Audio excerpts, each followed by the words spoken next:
ధన్యవాదాలు అధ్యక్ష. శ్రీ పాయల్ శంకర్ గారు. ధన్యవాదాలు అధ్యక్ష. అధ్యక్ష, ఇటువంటి బిల్లు అక్కడ ఉండి పెట్టేటప్పుడు బాగా అనిపిస్తుంది అధ్యక్ష, కానీ ఇక్కడ వచ్చి కూర్చున్నప్పుడు మాత్రం భయం ప్రారంభమవుతుంది. నేను ఎందుకు ఈ మాట మీ ద్వారా ప్రభుత్వం దృష్టికి తీసుకెళ్లే ప్రయత్నం చేస్తున్నంటే, ఈ దేశంలో ఉన్నటువంటి ఇప్పటి వరకే ఉన్నటువంటి అనేక చట్టాలు అందరికీ రక్షణగా ఉన్నాయి. ఈ దేశంలో చట్టాలకేం తక్కువ లేదు అధ్యక్ష. సోషల్ మీడియా మితిమీరుతున్నది, దాంట్లో అనుమానం లేదు. కానీ సోషల్ మీడియా మితిమీరుతున్నదని, ఉన్నటువంటి వాక్ స్వాతంత్రాన్ని కూడా ఈ చట్టం ద్వారా మనం కంట్రోల్ చేద్దామనుకుంటే అది ఎవరికి మంచిది కాదు అధ్యక్ష. అధ్యక్ష, అధికారం ఉన్నప్పుడు అధికారులు చెప్పు చేతల్లో ఉంటారు.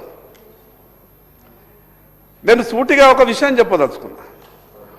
పోలీసు వ్యవస్థని అతిగా వాడినటువంటి ప్రభుత్వం కానీ, పోలీసు వ్యవస్థని అతిగా వాడినటువంటి నాయకుడు కానీ, నిర్బంధం పెట్టినటువంటి వ్యవస్థ కానీ ఎప్పుడు కూడా ప్రజాస్వామ్యంలో మంచిది కాదు.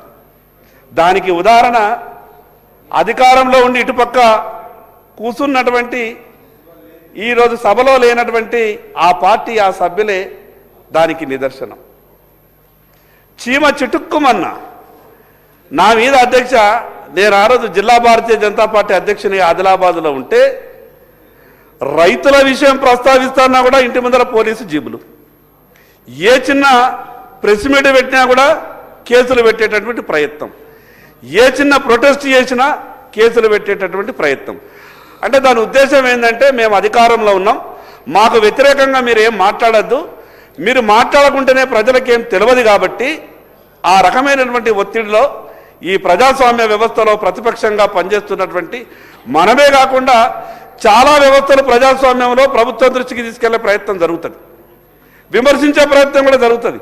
కేవలం ఈ శాసనసభలోనే పార్టీలకు సంబంధించినటువంటి శాసనసభ్యులు మాత్రమే ఈ ప్రభుత్వాన్ని విమర్శించరు. సోషల్ మీడియాని వేదిక చేసుకొని అనేకమైనటువంటి సందర్భాల్లో మాట్లాడతారు. ఈ ఉన్నటువంటి పాత చట్టాలతోనే ప్రభుత్వంలో ఉన్నటువంటి పెద్దలు కొన్ని కేసులు పెట్టడం మొదలు పెడితే గుక్క తిప్పుకోకుండా నా మీదనే అధ్యక్ష, నేనే ఉదాహరణ. నా మీద పెట్టినటువంటి ఆదిలాబాదులో 10 కేసులు, నాతో పాటు నా కార్యకర్తలు పడ్డటువంటి బాధలు, నిన్నలేక మొన్ననే గౌరవ హైకోర్టు ఉన్నటువంటి 10 కేసులన్నీ కూడా కొట్టేసి ఇంకా 1-2 కేసులు మిగిలినాయి. నేను మీ ద్వారా ప్రభుత్వానికి ఒక విజ్ఞప్తి చేస్తున్న అధ్యక్ష, ఈ బిల్లు ఇప్పటికే కర్ణాటక రాష్ట్రంలో అమల్లో ఉన్నది. బహుశా నాకు అనిపిస్తున్నది మా మిత్రులైనటువంటి ఇక్కడ కాంగ్రెస్ పెద్దలు అక్కడ కాంగ్రెస్ పెద్దలతో మాట్లాడుకున్నారేమో, మీరు ఎట్లా చేస్తున్నారు, జర కంట్రోల్ జర మాకు కూడా చెప్పుకుని మేము కూడా ఒక చట్టం తెచ్చుకుంటామంటారే, ఇంతమంది చట్టం మా దగ్గర ఉన్నది మీకు తెలియదా అని మరి పంపిరో ఏమో లేదు తెలియదు. కానీ ఈ చట్టం కర్ణాటక రాష్ట్రంలో ఉన్నందువల్ల అక్కడి ప్రజలు తీవ్రమైనటువంటి ఇబ్బందులకు గురవుతూ ఉన్నారు. కాబట్టి ప్రభుత్వం ఉన్నటువంటి చట్టాలనే వాడుకునేటటువంటి ప్రయత్నం చేస్తేనే బాగుంటుంది. కానీ కొత్త చట్టాలు, ఈ చట్టం ఇటువంటి చట్టం తీసుకొచ్చి ఈ వాక్ స్వాతంత్రాన్ని కానీ అదేవిధంగా ఈ స్వేచ్ఛని కానీ హరించేటటువంటి అవకాశం ఉంటుంది అధ్యక్ష. ఆర్టికల్ 19 మనకిచ్చినటువంటి స్వేచ్ఛని ఈ చట్టం పూర్తిగా తూట్లు పొడుస్తుంది. ఆర్టికల్ 19 అనే ఈ చట్టం ఆర్టికల్ 19 ద్వారా వచ్చినటువంటి ఆ యొక్క స్వేచ్ఛని రాష్ట్ర ప్రభుత్వం హరించేటటువంటి అవకాశం ఉంటుంది. కాబట్టి ఈ చట్టం ఎట్టి పరిస్థితులలో ప్రజలకు మంచిది కాదు, అందులో ప్రజాస్వామ్యానికి అసలే మంచిది కాదు. అధ్యక్ష,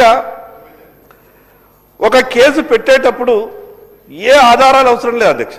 దీంట్లో పెట్టినటువంటి కొన్ని క్లాజులు చూస్తే మాకు అనిపించింది, ఆధారం అవసరం లేదు, ఎదుటి వ్యక్తికి అనిపిస్తే చాలు ఈ చట్టంలోకి ఆ వ్యక్తిని తీసుకొచ్చేటువంటి అవకాశం ఉండదు. పోనీ ఒకసారి కేసు పెట్టిన తర్వాత ఆ కేసు ఏదో రేపో ఎల్లుండో వారంకో నెల రోజులకో తేలేది కాదు, సంవత్సరాల తరబడి కోర్టుకు తిరిగిన తర్వాత అతడు నిర్దోషి అని తేలుతుంది. పోనీ అక్రమంగా తప్పుగా నమోదు చేసినటువంటి అధికారి మీద ఏమన్నా చర్యలంటే ఆ అధికారిని ఏమీ అనేటువంటి అవకాశం లేదు, ఎక్కడా కూడా ఆ అధికారిని బాధ్యులుగా చేసేటటువంటి అవకాశం లేదు. అటువంటప్పుడు ఈ చట్టాన్ని ప్రజల మీద ఉపయోగిస్తే మరొకసారి బ్రిటిష్ వాళ్ళు వచ్చి పరిపాలిస్తున్నారా లేదా గతంలో నిజాం వచ్చి పరిపాలిస్తున్నారా అనేది అనుమానం వస్తుంది. కాబట్టి ఈ రకమైనటువంటి చట్టాన్ని ప్రభుత్వం ఉపసంహరించుకోవాలి అధ్యక్ష. ఇంకోటి, ఈ చట్టం చేసే ముందు, ఈ చట్టం ప్రతిపాదించే ముందు సుప్రీంకోర్టు ఇచ్చినటువంటి అనేక సందర్భాల్లో చాలా గొప్ప గొప్ప జడ్జిమెంట్లు వచ్చినాయి. సహజంగా అధికారంలో ఉన్నటువంటి వాళ్ళ మీద ప్రతిపక్షం కానీ ఈరోజు సామాజిక మాధ్యమాల ద్వారా సామాజిక కార్యకర్తలు కానీ కొన్ని సందర్భాల్లో నిగ్రహం మనం కోల్పోయే విధంగా కూడా ఆరోపణలు చేస్తారు. కొన్ని సందర్భాల్లో మనిషి అనే ప్రతి వాళ్ళ కారకమైనటువంటి ఆలోచన వస్తుంది. ఈ మధ్యన నేను సోషల్ మీడియాలో కొన్ని పోస్టులు చూస్తున్నా, అది ఆ పార్టీ ఈ పార్టీ అని. ఎందుకంటే ఈ మధ్యన అయితే రెండు పార్టీలు, ఇటుపక్కున్న పార్టీ అటుపక్కున్న పార్టీ, సోషల్ మీడియాలో వాళ్ళు పెట్టించుకుంటున్నటువంటి వీడియోలు కానీ ఈరోజు ఏఐ టెక్నాలజీ వచ్చిన తర్వాత చేస్తున్నటువంటి చేష్టలు కానీ వీళ్ళ మధ్యన ఆరోపణలు ఉన్నట్టు లేదు. కుటుంబ సభ్యులను కూడా దాంట్లోకి దింపుతున్నారు అధ్యక్ష. ఆ వీడియోలు కానీ ఆ మెసేజ్లు కానీ చూస్తే బాధపడతారు.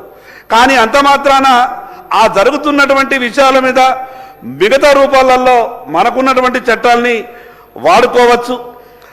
ఈ కొత్త చట్టం ద్వారా ఆ సోషల్ మీడియాలో ఈ రకంగా పోస్టులు వస్తున్నాయి కాబట్టి దాన్ని కంట్రోల్ చేద్దామనేటువంటి ఈ చట్టం దానికి ఏం ఉపయోగపడదు అధ్యక్ష. నేను ఎందుకు ఈ మాట చెప్తున్నానంటే, సోషల్ మీడియా అనేది ప్రపంచంలో ఏ మూలకుండైనా కానీ నడిపించేటటువంటి వ్యవస్థ. ఈరోజు దుబాయ్ని బేస్గా చేసుకొని సోషల్ మీడియాని కొన్ని రాజకీయ పార్టీలు ఇప్పటికే సోషల్ మీడియాని రన్ చేస్తున్నాయి. ఇక్కడ మీరు కేసు రిజిస్టర్ చేసి ఇంకోటి ఒక గ్రూపులో 250, ఉదాహరణకు వాట్సాప్ గ్రూపులో దాదాపు ఒక గ్రూపులో 250 మంది సభ్యులుంటే ఎవరో దాన్ని పోస్ట్ చేస్తే ఆ గ్రూపులో ఉన్నటువంటి సభ్యులందరినీ కూడా మేము బాధ్యులని చేస్తామనంటే ఇది ఎక్కడ సామాజిక న్యాయం అయితే అధ్యక్ష? అందుకే ఈ చట్టంలో అసలు ఏ ఒక్క ప్యారా కూడా, ఏ ఒక్క సబ్ క్లాస్ కూడా, ఏ ఒక్క సెక్షన్ కూడా సమాజానికి మంచి చేసేది కనిపిస్తలేదు. కాబట్టి ఇది ప్రజల గొంతు నొక్కేటటువంటి అవకాశం ఉన్నది. కాబట్టి ఈ చట్టం సెలక్షన్ కమిటీ కంట్రోల్ కానీ ఆ సెలక్షన్ కమిటీ కూడా కాదు, ప్రభుత్వం వెంటనే ఈ బిల్లుని విడ్రా చేసుకోవాలి. ఈ బిల్లుని విడ్రా చేసుకోవాలి. ఇది మీకే మంచిది కాదు. ఎందుకంటే ఇది ఈరోజు మీకు బాగా అనిపిస్తుంది. ఈరోజు ఉన్నటువంటి అధికారులంతా కూడా మీ మాట వినొచ్చు. కానీ ఇవ్వాల లేకుండా రేపు మళ్ళీ మీరు ఇటు రావాల్సి వస్తుంది కదా. మళ్ళీ ఇటు వచ్చినప్పుడు అనిపిస్తుంది, అరే అనవసరంగా చట్టాన్ని తెచ్చుకున్నాం, అదే చట్టాన్ని మళ్ళీ మా మీద పెడుతున్నారు అనేది మీకు రేపు బాధ కలగద్దు. కాబట్టి ఈరోజే నేను చెప్తా ఉన్నా, ఈ బిల్లు ఎవరికి కూడా మంచిది కాదు, ప్రజాస్వామ్యానికైతే అసలే మంచిది కాదు. ఇంకొక మాట దీంట్లో పెట్టిన అధ్యక్ష, ఒకసారి కేసు నమోదైనటువంటి వ్యక్తిని పదే వీళ్ళు పిలవడానికి ఆస్కారం ఉన్నది, ఏ దాంట్లోనైనా ఇన్వాల్వ్ చేయడానికి ఆస్కారం ఉన్నది. అంటే దాని అర్థం ఏంది అని అంటే, ఏదంటే అది చేయగలుగుతాం. ప్రజాస్వామ్య విలువలకు కానీ చట్టానికి లోబడి కానీ కేసులు అనేటివి ఉంటాయి. అసలు తిట్టినట్టు అనిపించినా లేదా రెచ్చగొట్టినట్టు అనిపించినా అతడు రెచ్చగొడతాడా లేదా అనేది లేదు అధ్యక్ష. ఈరోజు సమాజంలో ఎన్నో విషయాలు జరుగుతాయి. ఉదాహరణకు నిన్న నిర్మల్లో ఒక సంఘటన జరిగింది. నిర్మల్లో జరిగిన సంఘటన ఏంది? ఒక హిందూ అమ్మాయిని అత్యాచారం చేసిండ్రు. అంటే ఆ విషయం మీద మేము మాట్లాడితే సహజంగా ఎక్కడైనా సమాజానికి అన్యాయం జరిగినప్పుడు మాట్లాడతారు. మాట్లాడినటువంటి విషయాన్ని మీరు ఆ మాటలు మాట్లాడింది కాబట్టి మరి ఎవరు మాట్లాడాలి అధ్యక్ష? సమాజంలో ఏదన్నా కులంకు అన్యాయం జరిగినా మాట్లాడతారు, లేదా ఇంకా విషయం దేనికైనా అన్యాయం జరిగినా మాట్లాడతారు. మీరు మాట్లాడింది కాబట్టి సమాజం అంతా కూడా ప్రేరేపితమైంది. ఆ ప్రేరేపితం ద్వారా మా ప్రభుత్వానికి ఇబ్బంది వస్తున్నది, మా ప్రభుత్వం మీదికి జనం వస్తున్నది. కాబట్టి మిమ్మల్ని కేసు పెట్టి ఇబ్బంది పెడతామనంటే ఇది ప్రభుత్వానికి సరైనటువంటి విషయం కాదు. కాబట్టి ఎందుకంటే మీకు పదే గుర్తు చేస్తున్నా, ఇదే రకమైనటువంటి ఆలోచనతో మెదిలిండ్రు అధ్యక్ష.